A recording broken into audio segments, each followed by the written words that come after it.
자, 그러면은 우리가 세월호 문제를 제대로 풀기 위해서는 세월호를 좀 알아야 되겠죠. 세월호 문제를 알아야 되겠죠. 이게 뭔지. 물론 나중에 이제 정권 차원에서 조사를 하고 하겠습니다만, 제가 지금까지 여기 이 조사하는 걸 볼 것 같으면 조금 아쉬움이 있어가지고 제 나름대로 좀 정리를 해봤습니다.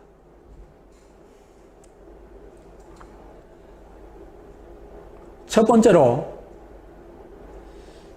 세월호가 출발한 게 4월 15일이죠. 그리고 사고 일어난 게 그 이튿날 4월 16일, 2014년 4월 16일이죠.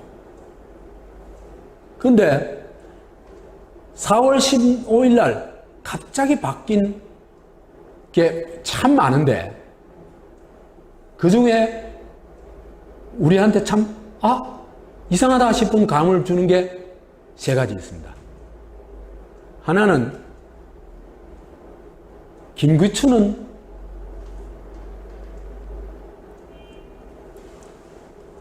유신의 화신입니다. 유신의 화신.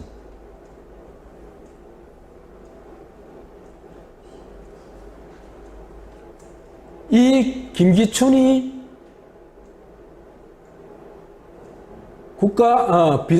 대통령 비서실장이었는데 4월 15일 날 이 시행령을 바꿔가지고 국가안전보장회의법 시행령을 바꿔가지고 국가안전보장회의 상임위원으로 참석할 수 있도록 해줍니다. 그리고 실제로 그날 또 참석을 해요. 이게요, 국가안전보장회의, 이게 말하자면 재난 컨트롤 타워죠.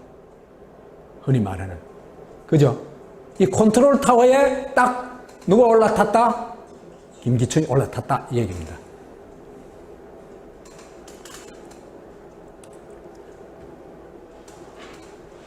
김기춘은 유신헌법을 초안한 사람이고, 중앙정보부 5국장, 이게 최악질이 맞는 자리입니다. 간첩 창조를 제일 잘하는, 그리고 제일 다수한 인물이 이 김기춘입니다. 거의 5년간이나 이 5국장을 맡았어요. 굉장하죠. 그래서 조작, 날조, 공항 사건을 만드는데 타의 추종을 불허하는 지존이다. 이 사람 만든 거 보면요, 민청학년 사건 관련된 사건들을 보면 2차 인혁당 사건, 왜 판결 나자마자 죽여버린 거 있잖아요, 그죠? 그 다음에 문세광 사건 같은 경우는요, 문세광이 이 저격범인지 아닌지 딱 답이 나오거든요. 뭐가 답입니까? 유경수 머릿속에 있는 총알 보면 딱 답이 나와요. 그렇잖아, 그죠? 총알이 문세광이 총에서 나온 거냐 아니냐, 그거 보면 딱 답이 나오거든요. 그 총알은 싹 어디 가본 게 없어요. 그러고는 문세광을 이제 저격범으로 만들어내죠. 그 다음에 그 악명 높은 강기훈 유서 대필 사건. 한 사람의 인생을 이렇게 완전히 망쳐놨다. 그 다음에 초원복집 사건. 이런 것들의 주도적인 역할을 하거나 여하튼 깊이 관련되어 있던 인물입니다. 그 다음 또 하나, 4월 15일 날 놀라운 일은요, 1등 항해사 신정훈이라는 사람이 있는데, 이것도 이날 선언법 시행령을 개정해가지고 3조 6을 신설을 해요. 신설해가지고 선장의 선박 조종 지휘를 대행할 수 있는 직원을 규정을 해요.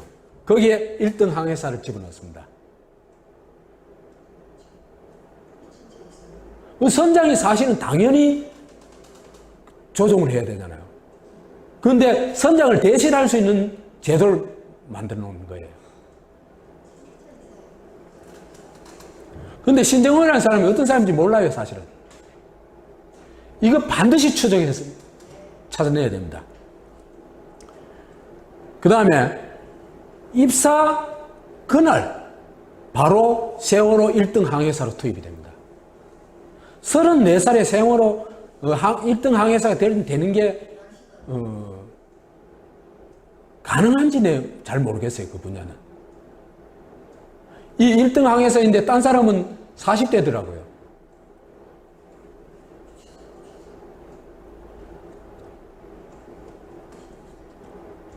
그 다음에 이 배에서 나와가지고 그죠? 그 1, 2, 3정호에 이제 올라타가지고 그때 또 보면요 모자를 이렇게 푹 눌러 쓰고 마스크를 쓰고 핸드폰 들고 설치거든요. 이거는 도저히 선언이라고 이해할 수 없는 행동이에요. 이 사람의 정체가 뭔지 밝혀내야 돼요. 그런데요, 그죠? 이 사람은 또 기소가 될 때 살인죄에서 제외가 됐대요. 그다음 또 하나 희한한 거는 신정원을 바꿔치기 했는 의혹이 있어요.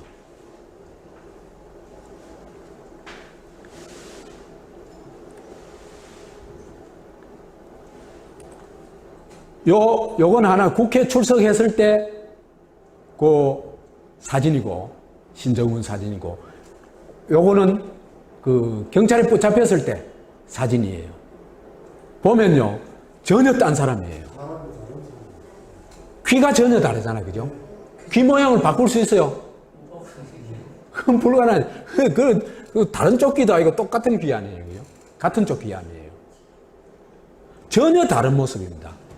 이거는 뭐냐 하면은 신정호의는 빼돌리고 다른 사람으로 신정호의를 내세워가지고 국회 국정조사에 임했다는 얘기입니다. 국회의원들 정말 머저리들이에요. 이 사람 신분을 정확하게 추적을 해야 될 거 아니에요. 조사를 해야 될 거 아니에요.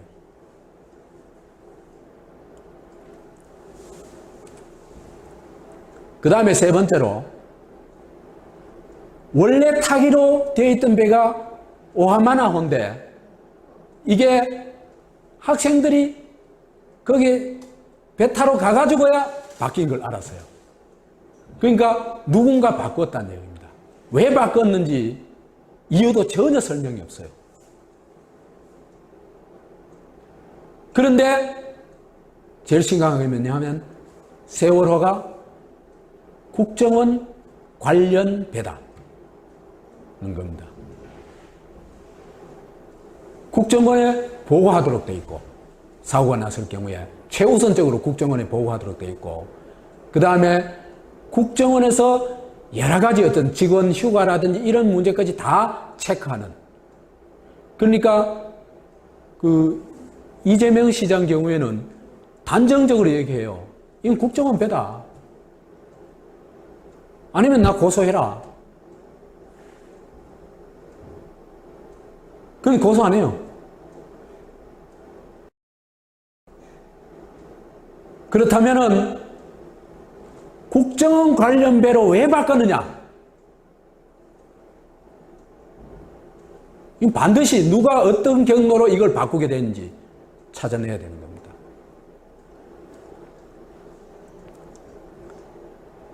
그 다음에 출항을 아주 무리하게 합니다. 화물 적재가요. 허가된 화물 적재량이 987톤인데 2216톤을 실었어요.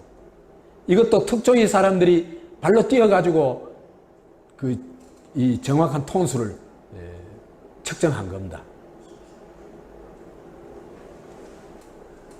2배 넘게 실은 거예요. 이게 왜 이랬을까? 날씨도 안 좋은데.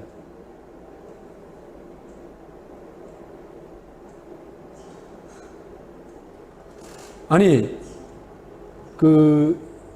세월호 같은 이런 배는 저 배잖아요, 그죠? 승객을 위주로 하는 그런 배잖아요, 그죠?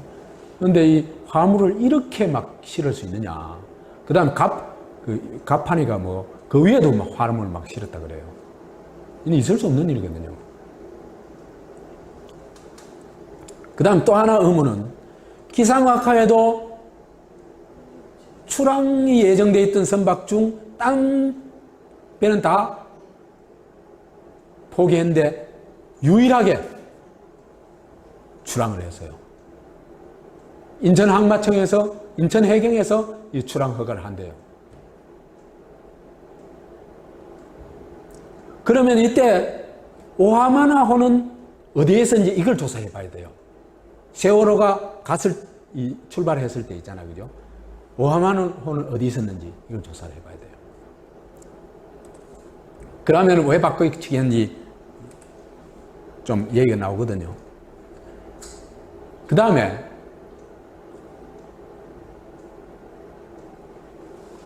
파파이스 95회를 보니까요.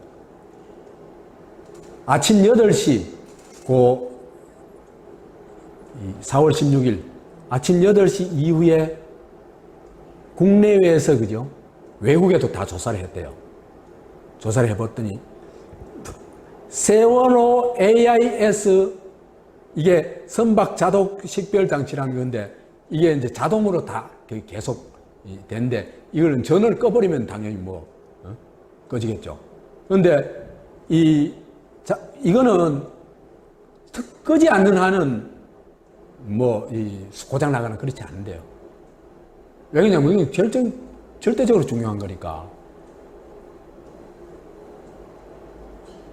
근데 이게 8시 이후에 싹 꺼져버렸어요. 이거는 여러 증언들이 다 그래 나와요.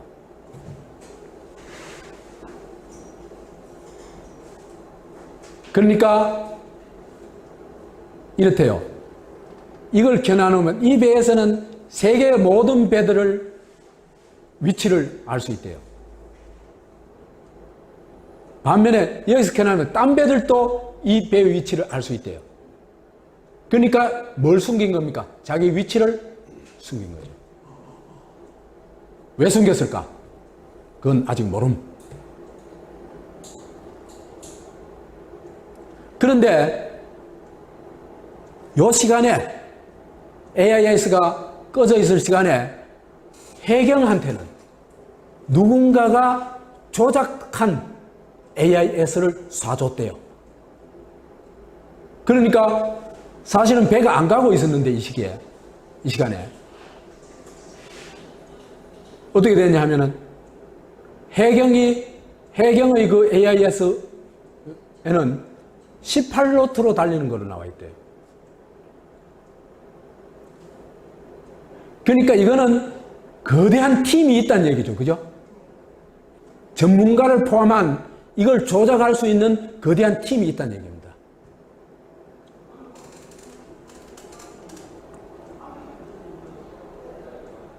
그 다음에 정전이 아닌데도 여러 가지 아이들의 핸드폰이라든지 이런 걸 보니까 정전이 아니었어요. 아니었는데도 8시 30분 59초에 세월호 안에 있던 64개 CCTV가 동시에 싹 꺼져버립니다.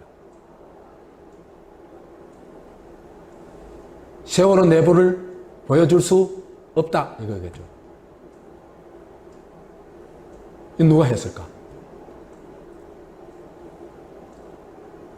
이런 일 있잖아요. 그죠? 이런 일은 누가 했을까? 여하튼 확실한 거는 선원들이 한 건 확실합니다. 선원이 아니고 승객이 했다거나 그럴 가능성은 하나도 없죠.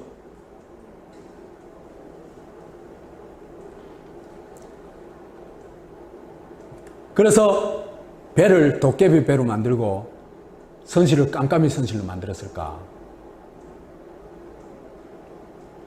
그 다음에 고의 침몰 의혹. 그렇게 가다가요, 이건 파파이스 81회에 나오는데 제가 볼 때는요, 한국의 주권자들이 필수적으로 시청해야 될 프로그램은 파파이스 81회라고 생각이 듭니다. 정말 이런 일에 어떤 열정을 쏟아넣고 있는 이 사람들에 대해서는 지금 진짜 존경의 마음이 저절로 나와요. 정말 정말 고맙습니다. 이런 생각이 들어요. 그 해공이 제공한 항적도를 검토를 해보니까, 여기 항적도가 그죠? 뭐, 제가 설명하기가 좀 어려우니까, 관심 있는 분은 파파이스 81회를 보시기 바랍니다. 핵심은 이런 거예요. 병풍도에 초접근을 했다. 그 당시에 이 승객 중에 이 인천, 제주를 아주 자주 왔다 갔다 하는 분이 있었어요. 그분의 이제 증언에 의하면 이렇게 배가 병풍도 가까이 간 적이 없대요.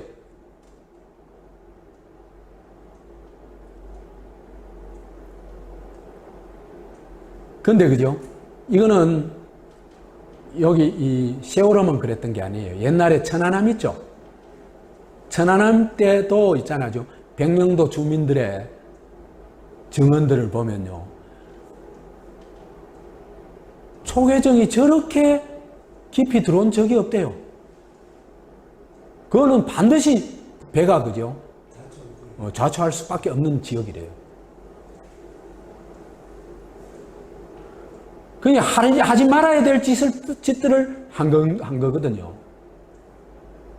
그래서 여기서 해석을 해보니까 그 항적도를 추적해가지고 해석을 해보니까 닻을 내리고 이게 배가 가라앉도록 하기 위해 가지고 전속력으로 달려가지고 그 밑에 해저산에 있잖아요. 그죠? 해저산 등고선에 부딪혀가지고 침몰시켰다. 이렇게 보는 겁니다.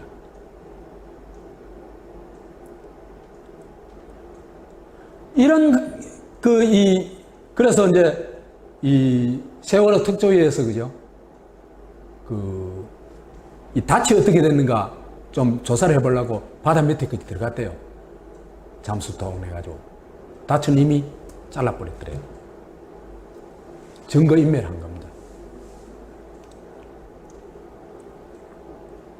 그래서 고의 침몰 의도 이외에는 이런 거는 고의 침몰 시키려고 하는 의도 이외에 다른 설명은 불가능합니다. 도대체. 침몰 시간도요 많이 엇갈려요. 특히 이제 요거 나온 김에 한번 봅시다. 7시 20분쯤에 누가 텔레비전 나오는 걸 봤대요. 세월호가 지금 사고가 났다고. 그래가지고 어디 갔다 어디 볼일 보고 집에 와서 보니까 난리가 났더래요. 세월호 막. 그래가지고 이 사람은 몇 시쯤 자기가 텔레비전 본 시간이 몇인고 찾아보기 위해서 여기 찾아봤어요. 찾아봤더니 KBS의 굿모닝 대한민국 2부 요 프로그램이 이렇게 나와 있더래요. 저작권 가계로 다시 보기가 중단되었습니다. 여러분의 양해를 부탁드립니다. 그러니까 침몰 시작 시간을 알 수 있는 증거를 이렇게 없애버린 겁니다.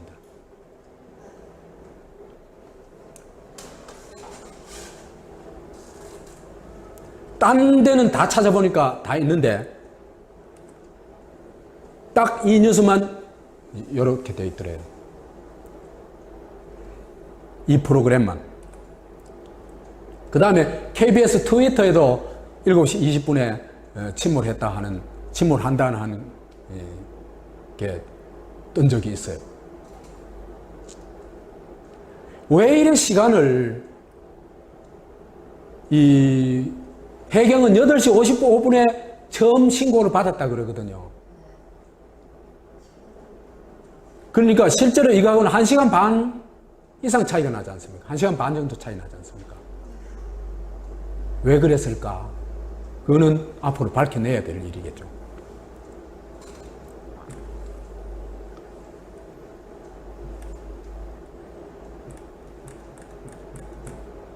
그 다음에 이제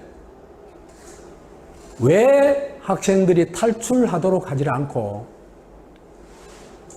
가만히 있으라고 그랬을까? 이게 진짜 선원들의 어떤 상황 판단에서 나온 것일까? 아니면 어떤 작전이 있었거나 지시가 있었던 걸까? 이 판가름 해봐야 되잖아요. 그래서 이 움직이면 안 된다 이런 프로그램들이 이런 것들이 이제 이 텔레비전에 나왔어요.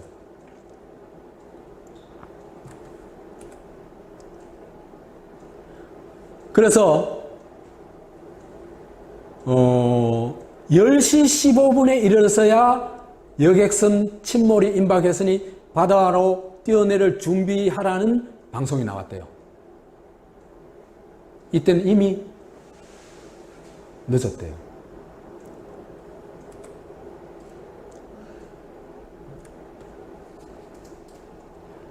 봅시다. 가만히 있으라 하는 건요. 지휘 책임 있는 선은 아까 3조 6항을 봤죠. 그죠? 거기서 1등 항해사가 대신할 수 있다고 그랬죠. 그죠? 아니면 대행자인 1등 항해사의 명령이 아니면 가만히 있으란 얘기는 할 수가 없죠. 그러면 누가 이런 지시를 내렸을까? 선장일까? 1등 항해사가 두 사람이 있었는데 강원식, 신정훈 이 두 사람 중에 하나일까?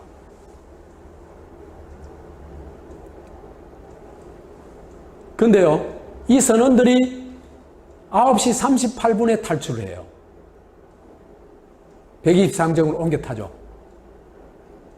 옮겨 타는데 그때도 승객한테는요, 계속해서 가만히 있으라 방송을 했어요. 그게 무슨 뜻인지 이따 또 얘기를 합시다.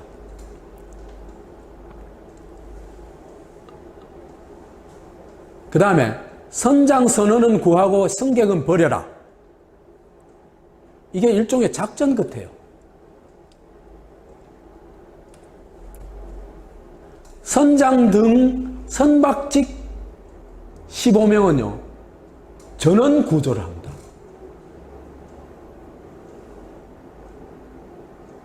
우리 123정이 어떻게 구조한지 봤죠? 구조라기보다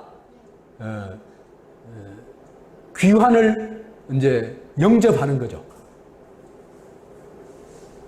아니, 구조를 하려고 했던 배는 어디로 가야 됩니까? 뒤쪽에 가야 되죠. 근데 여기 가가지고 이 사람들 내려오는 걸 기다렸다는 얘기입니다. 그리고 이 사람들하고 약조가 돼 있었다는 얘기죠. 또 이 사람들이 팬티쇼까지 해요. 선장이 그 팬티 입고 나왔죠. 왜 그랬을까? 선원이 아닌 것처럼, 승객을 구조하는 것처럼 보이기 위해 가지고. 이 사람들은 그죠? 잔대가리를 굴리는데 그거는 웬만한 네티즌은 다 알아차릴 수 있는 수준의 사기를 치고 있는 거예요.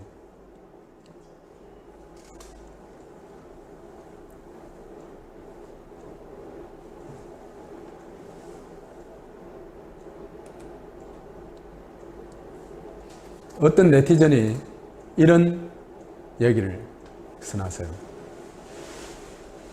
바로 그것도 박근혜의 조문쇼와 같은 조작이라는 거죠. 잔머리를 써도 참 졸렬한 잔머리를 쓰는군요.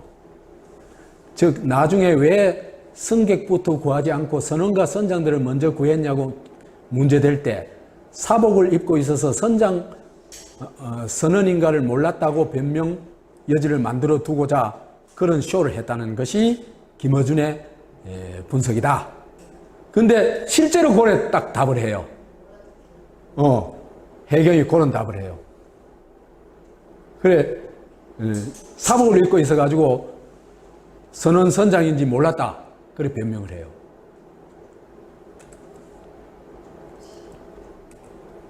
더구나 그죠?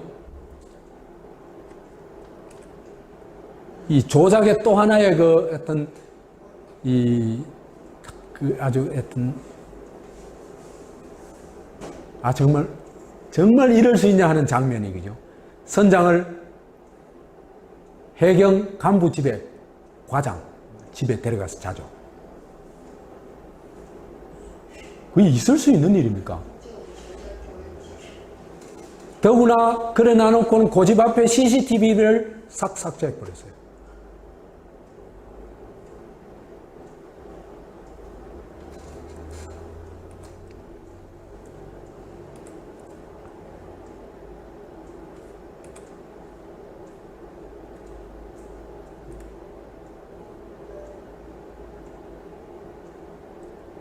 그래서 이 어떤 네티즌이 이래 써놨어요.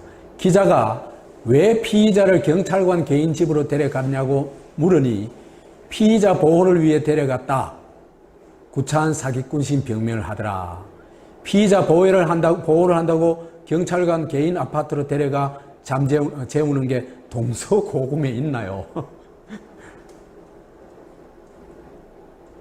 참 비열. 이건 나라가 아니라 거짓과 사기로 뭉쳐진 사기꾼들 집단이지. 한국 이 젊은 층들은 대부분 이런 생각을 할 거예요.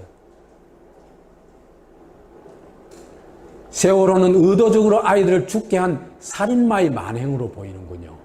이런 얘기를 합니다. 그 다음에 구조쇼를 어떻게 했는지 알잖아요. 그죠? 이 검찰에서 이런 얘기를 합니다. 해경이 도착한 즉시 배에 들어갔다면 모두를 구조하는 것도 가능했을 거라고 검찰이 결론을 내렸다. 이래요. 우리나라 한국의 검찰이 이런 결론까지 내립니다. 그 정부의 사냥개 노릇하는 검찰이 이렇게 결론을 내립니다.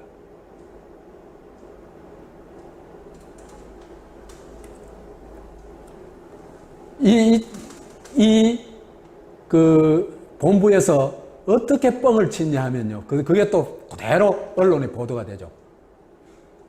17일 06시 현재 선박 169척 및 항공기 29대, 잠수요원 512명, 해경 283, 해군 229, 동원, 해수부 장관 밤생 수색 지시.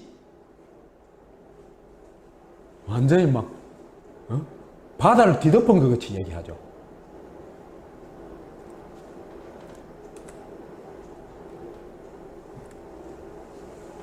그런데 그때 당시에 현장에 있었던 홍가혜라는 여성분이 있었는데 난 이 사람 참 대단한 사람 같아요.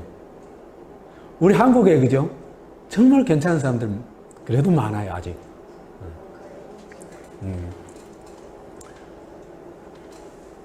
MBN하고 인터뷰하면서 정부 관계자가 대충 시간이나 때우고 가라고 말했다. 정부가 이 짓 하고 있어요.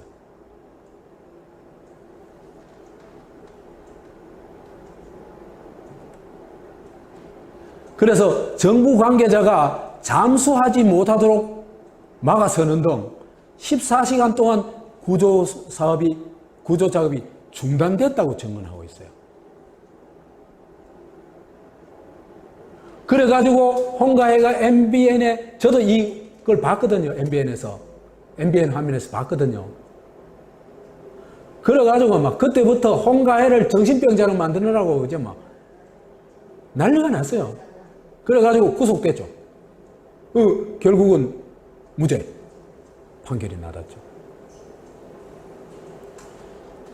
한 인간을 이렇게 괴롭힙니다. 제대로 양심을 가지고 활동하는 사람 이렇게 괴롭혀요.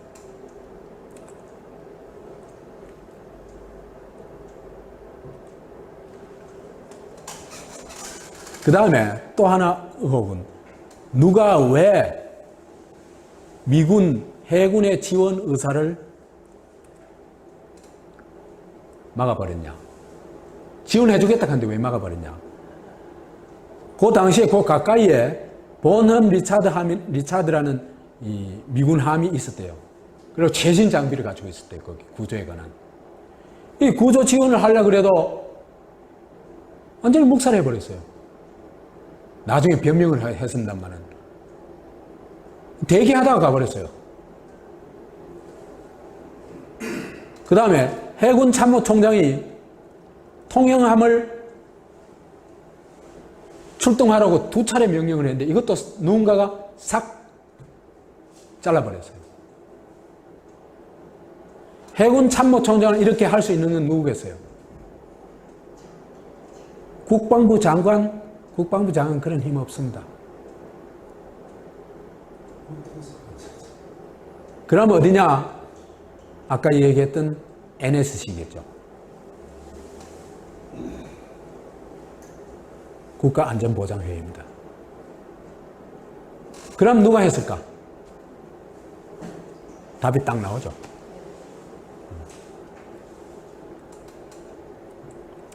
그 다음에 집단 수장을 하려고 했다. 처음부터 계획이. 그래서 집단 수장 시나리오가 엿보여요.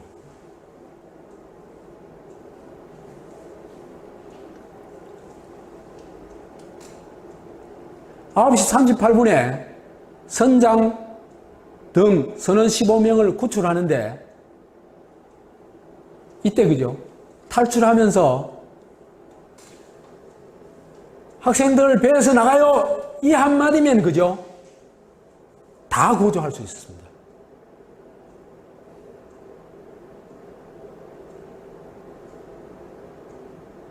선원들이 그거 모를까요? 아니, 인간이 그거 모를까요?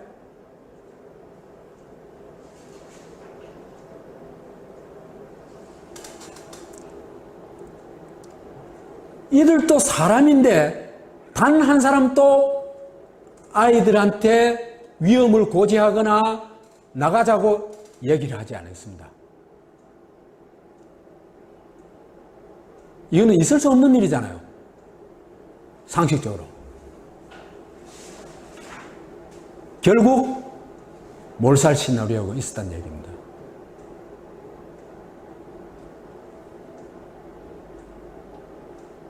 그렇다면은 선원들도 있잖아요, 그죠? 배에서 나가자는 얘기를 하면은 바로 자기한테 위협이 오기 때문에 이런 말을 못 했겠죠. 그건 당연한 그렇게 추리할 수 아니겠습니까, 그죠? 그러니까 어마어마한 항거불능의 힘이 여기에 작용하고 있었다 얘기입니다.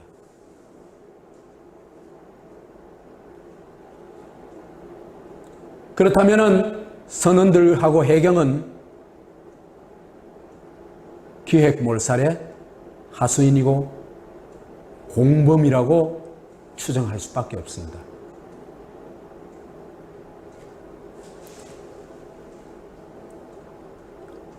이 사진이 9시 40분에 찍은 사진이에요. 요거 말고도 사진이 여러 장 올라와 있어요. 이 뭡니까? 애들 지금 뭐 하고 있어요, 지금? 편안하게 있죠? 그렇죠, 그죠? 9시 38분에 선장하고는 이미 도망을 갔는데 9시 40분 얘들은 이렇게 태평스럽게 앉아 있어요.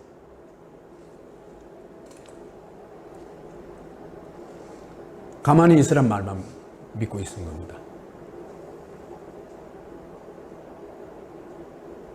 선원들이 공모를 안 했다고 도저히 할 수가 없어요. 그렇기 때문에 15명 다 어떻게 했어요?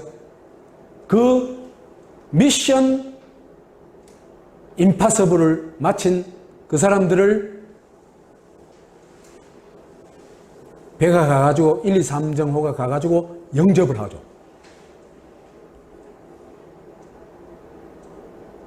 그때 또 하나 팬티 쇼까지 하면서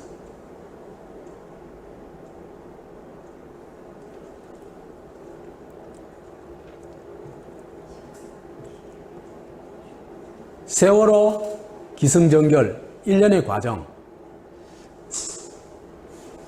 누군가 침몰 계획을 수립했다는 의심을 안 가질 수가 없어요. 왜? 배 바꿔 친 거, 뭐, 쭉 지금까지 얘기한 거로 봐가지고, 그죠? 그 다음에 두 번째 단계로,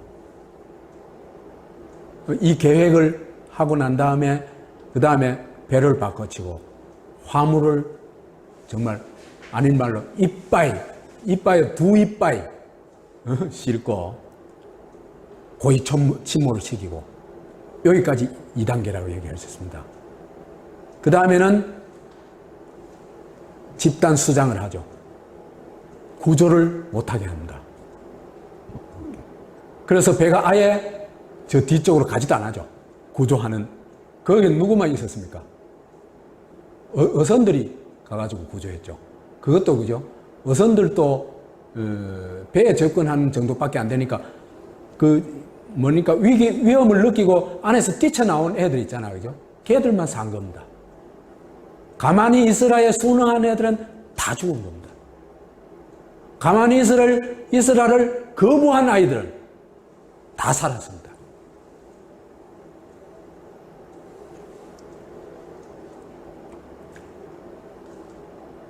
(4단계는) 이제 일이 마무리되고 언론 통제하고 진상조사를 방해하고 증거를 날조하고 하는 겁니다.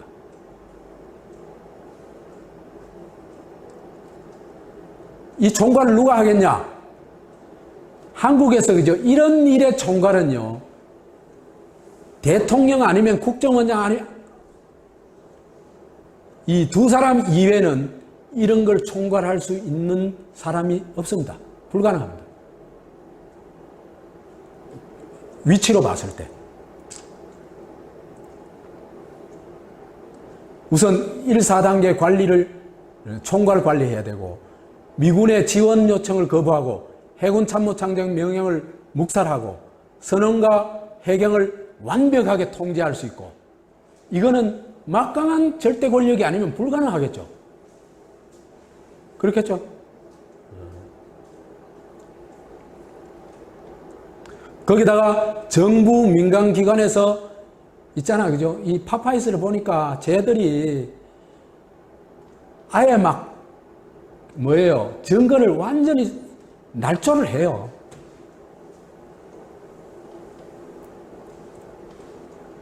이것도 최고 권력이 아니면 이런 것에 대한 통제가 안 되겠죠.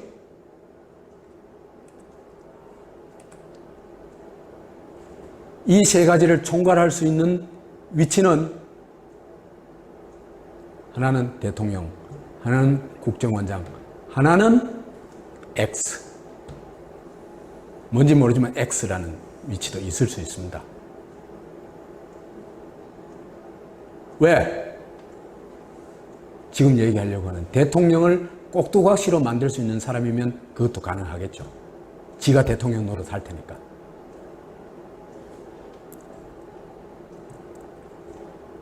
꼭두각시 쇼를 박근혜. 근데요, 박근혜는요, 이 전 과정에서요, 사실은 아무 역할도 못해요.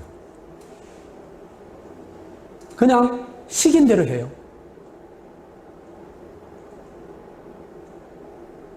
그 과정을 보면요, 참 한심한 나라라, 이런 나라가 어디 있을 수 있냐 싶은 한심한 생각도 들고, 박근혜가 처량하다는 생각도 들어요. 그 예들을 좀 들어봅시다. 구명조끼도 못 찾느냐? 이제 그날 사고가 난 다음에 한 8시간 후에 박근혜가 이제 이 상황실에 가가지고 이런 질문을 합니다. 구명조끼를 학생들은 입었다고 하던데 그렇게 발견하기가 힘듭니까? 지금 박근혜는 어떻게 생각하냐면, 구명조끼를 입고 나와가지고 바다에 둥둥 떠가지고 구조를 기다리고 있는 거로 생각하는 거예요. 그게 발견이 안 되고 있는 거니까 이래 말하는 겁니다. 그러니까 상황에 대해서 아무것도 모르고 있다는 얘기입니다. 사고가 나가지고 학생들이 구명조끼가 입고 막 아주 기초적인 있잖아요. 그러니까 상황에 대한 이해가 전혀 안 된다는 겁니다. 그러니까 정보가 완벽하게 차단되어 있다는 거죠.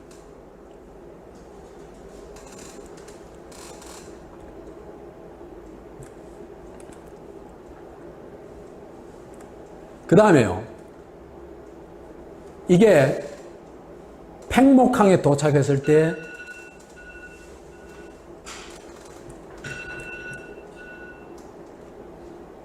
박근혜의 사진입니다. 참 대단하죠. 이 사람이 제정신일까? 정상적인 사람일까?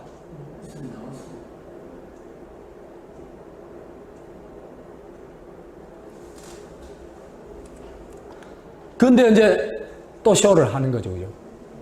목포에 있는 방금 구조한 애를 있잖아요. 그죠? 애 이름이 뭐더라? 권지연. 이를 그 현장까지 급급 위송해가지고 한 장면 한 컷 찍기 위해 가지고 전부 쇼죠. 누군가 기획한 쇼입니다.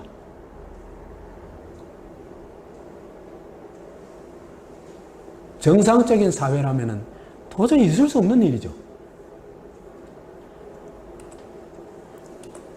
여기에 이제 얼굴 시다듬어 주는 겁니다. 이거 얼굴 한번 시다듬어 주려고 그 사진을 한번 한 컷 만들어가지고 언론에 배포하려고 그 짓을 한 겁니다.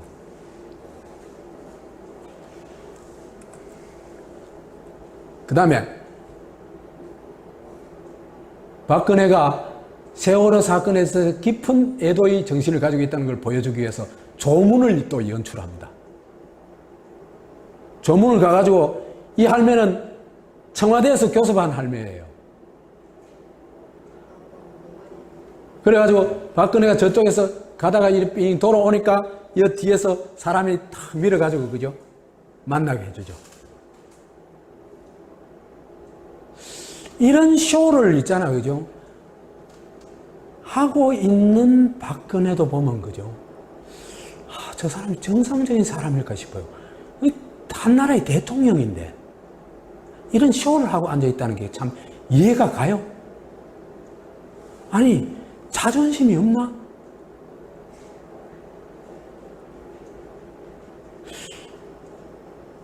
완전 괴뢰 같아요, 괴뢰.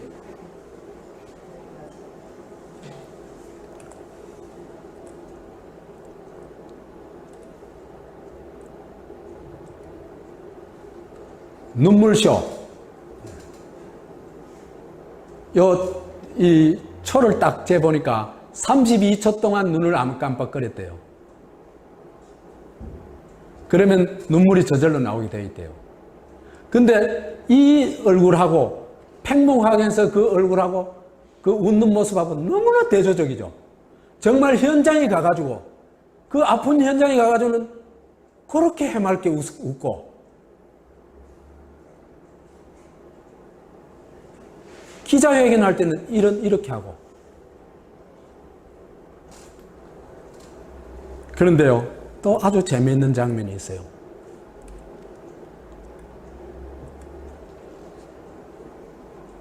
이 사람 누군지 알죠? 이정현이. 이 지금 쇼를 딱 프로듀서 하는 거 있잖아요. 그죠? 방송국에서 하는 거 있잖아요. 그 박수 치락하고 뭐 하락하고 다 하여튼 조작하잖아. 우리나라 방송 진짜 심각해요. 우리나라 방송에는요, 그 사람의 주권성을 인정을 안 해요. 전부 저가 필요한 있잖아, 그죠? 그 화면을 만들기 위해 가지고 조작해요. 여기도 맨 그렇죠. 소화하는 거지. 연출을 지시했던지. 그 트루마 쇼 하는 것도 트루마 그 완전히 음식점 그제 돈 받고 쇼 해주고 있잖아요, 그죠? 사람들 우 동원해가지고 음식 먹는 모습 찍어주고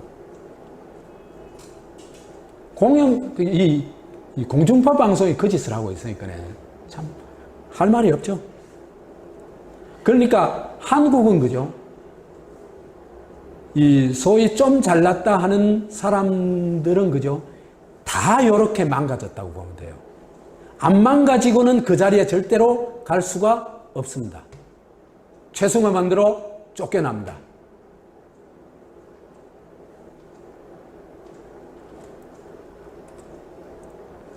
그 다음에 유병헌을 잡아라고 박근혜가 나섰죠.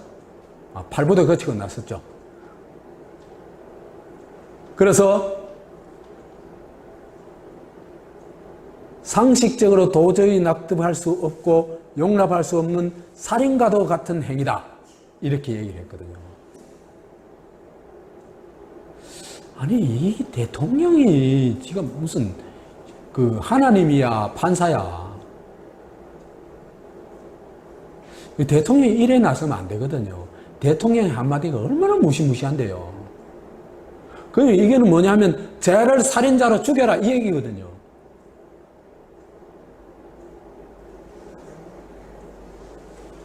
그 다음에 유병헌이 못 잡는다고 이제 난리를 피우죠. 그래서 이거 신고보상금 유병헌한테 5억 원 걸고 그 아들한테 1억 원 걸고 그죠? 기억나죠? 그 다음에 반상회 했던 게 기억나죠? 전국 방상회 그것도.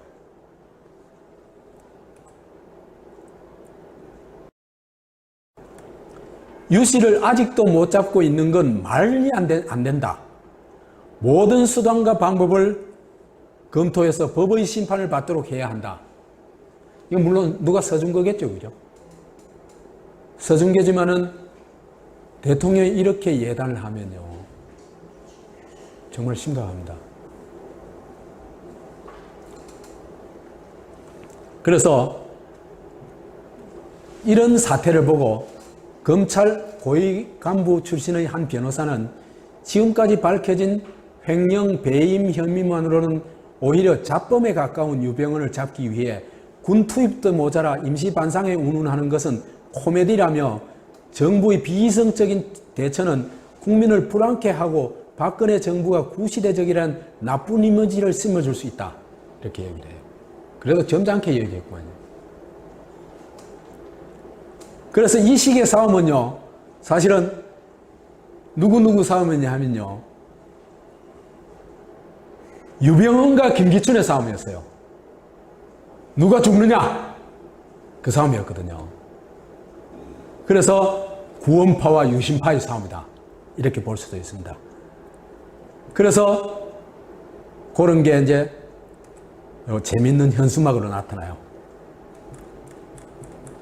세월호 진실 규명하면 이제 유병헌한테 5억 거니까 현상금 5억 주겠다. 그 다음 뭐 김기춘 보고 우리가 남이가 이렇게 얘기를 합니다.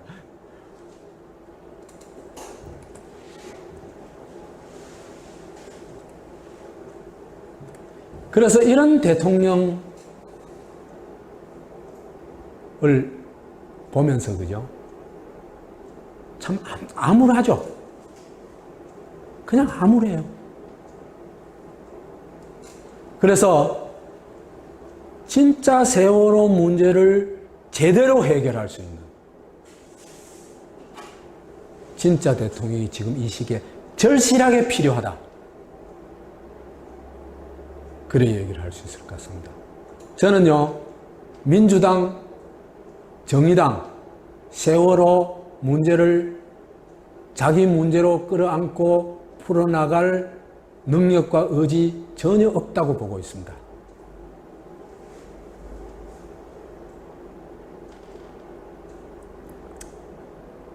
세월호 실사구시에 헬조선 탈출이 길이 있다. 실사구시가 뭐죠? 사실을 조사하고 해석해가지고 옳은 것을 구한다. 이 얘기입니다.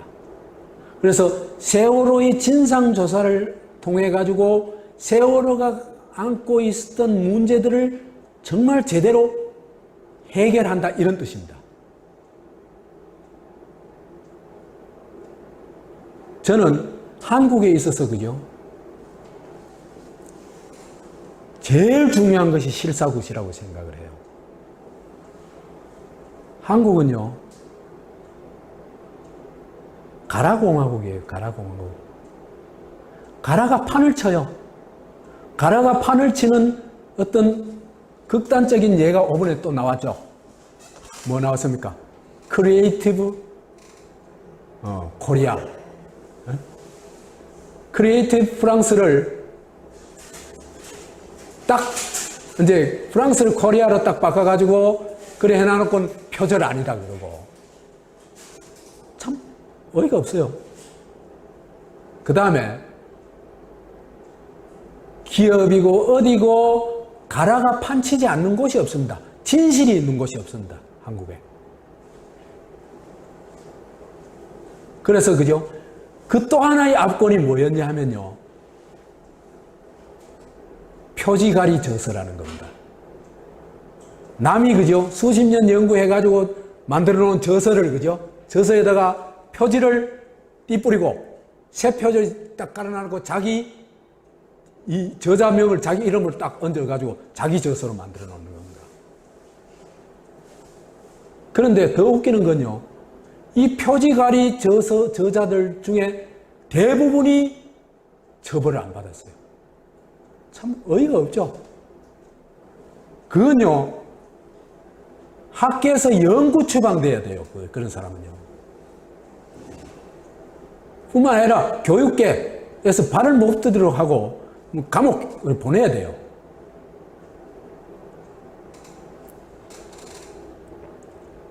이런 나라니까 저는 모든 문제에 있어가지고 실사구시의 정신이 한국을 바로 세우는 핵심 과제다. 이렇게 생각을 합니다. 그래서 우리 세월호도 한번 실사구시를 해보자.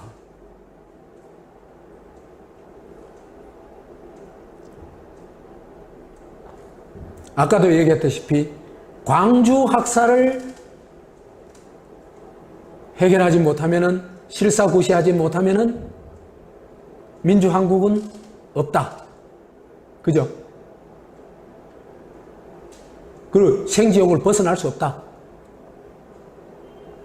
근데 여기에서도 마찬가지입니다. 세월호의 실사구시 없이는 우리는 절대 헬조선에서 탈출할 수가 없다. 그래서 진상규명을 해야 되는데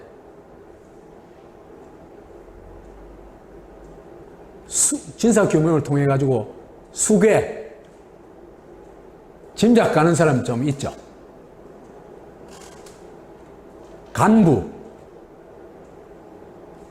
범죄 가담 조직 기관 협력자라는 거는 그죠? 가짜 그 외에 저 뭐예요? 증거들 조작해내는데 협력한 사람들 있잖아요, 그죠? 이 정부기관이든지 이 민간기관이든지 있어요, 그 사람들. 정부의 하수인이 돼가지고. 아무것도 힘들어. 예. 이 사람들까지 전부 진실규명을 해가지고 찾아내야 됩니다. 그 다음에 처벌과 조치를 해야 되는데, 고위침몰 기획수장은 사실은 그죠? 나치보다도 더 비인간적이에요. 생각해 보세요. 15명의 선언이 나오면서 그죠? 그 사람들 조금 있으면 죽을 거 다 알잖아요. 근데 그냥 나온다니 그게 말이 돼요? 해경들이 있잖아요, 그죠? 그 창문에 애들이 나와 있었잖아요. 그걸 외면한다는 게 말이 돼요? 인간이 아니에요.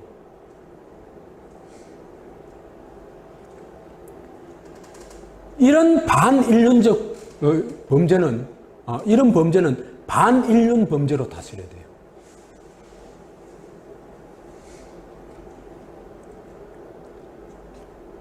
그래서 최소한 나치 청산 수준의 처벌과 조치가 필요하다. 국가정보와는 지금까지 연관성으로만 봐도 당연히 해체를 해야 됩니다. 혁파를 해야 됩니다. 혁파.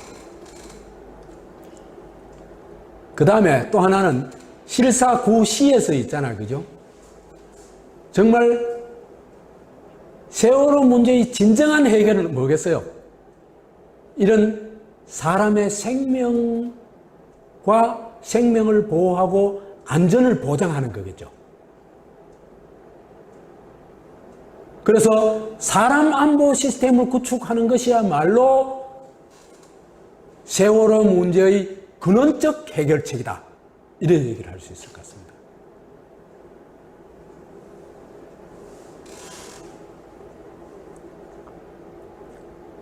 그걸 어떻게 할지는 지금 얘기하는 건 큰 의미가 없으니까 일단 이런 방향을 잡아보자.